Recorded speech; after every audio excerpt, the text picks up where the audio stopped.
What's up guys, my name is Orcrist and I'm a writer, speedrunner, and this is a short introductory video for my upcoming series The Legend of Zelda, The Missing Origin Stories. So far, my YouTube videos have been focused on tutorials for Breath of the Wild, but I think it's time to switch things up. I've always been a big Zelda fan. In fact, every year I end up replaying more than one of the major installments into the series. Of course, I love the gameplay and puzzles, but it's the stories that have always been my favorite thing to experience. There is, however, one big problem I have with most Zelda games. In the past, the developers have been transparent in saying that they're more concerned with gameplay than story. It's not that they don't value good story, but it's a fact that continuity between Zelda games is a secondary concern in development. Even without this admission, this continuity issue is pretty apparent the harder you stare at things. The truth is, many plot and world-building elements in each Zelda game are either left unexplained or outright contradictory to what the official story tells us. Twilight Princess is a good example of a Zelda game that offers somewhat contradictory information. Canonically, Twilight Princess is supposed to take place 100 years after Ocarina of Time, which is all well and good, yet there appears to be no memory of the Hero of Time aside from a few references. Furthermore, every landmark is in an odd spot, and Hyrule itself is much more expansive.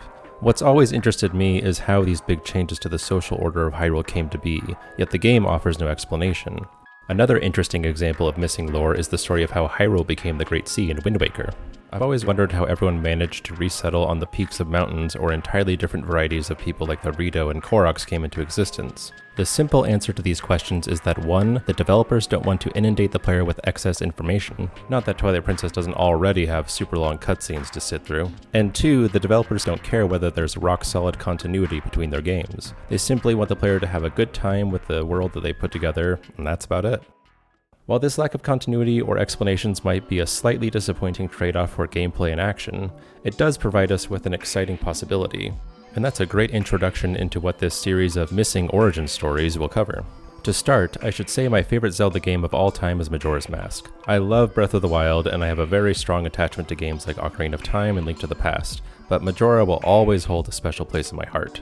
Two aspects of Majora I enjoy the most are the numerous details they put into the world of Termina and its characters, and honestly, how much this world is left unexplained.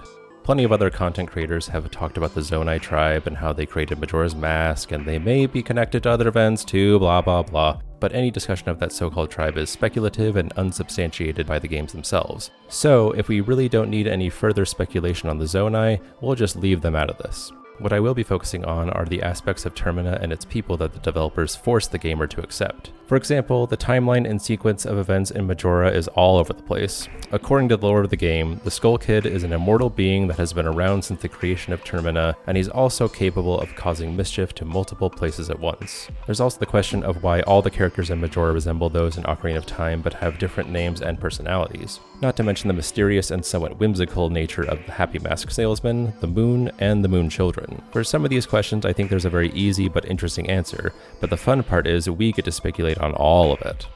So that pretty much sums up this upcoming series on missing origin stories, and I plan on having several videos dedicated to this one theme. To start, we'll be talking exclusively about Majora's Mask and all of its missing story elements. I have plans to discuss Majora's Mask, Ocarina of Time, The Wind Waker, Twilight Princess, Skyward Sword, and Breath of the Wild. As for the other major Zelda installments, we'll just have to wait and see. Thanks for watching guys, don't forget to like this video and subscribe to my channel, and keep an eye out for the next video all about the origins of Termina and the day Link was met with a terrible fate. See you soon, gamers.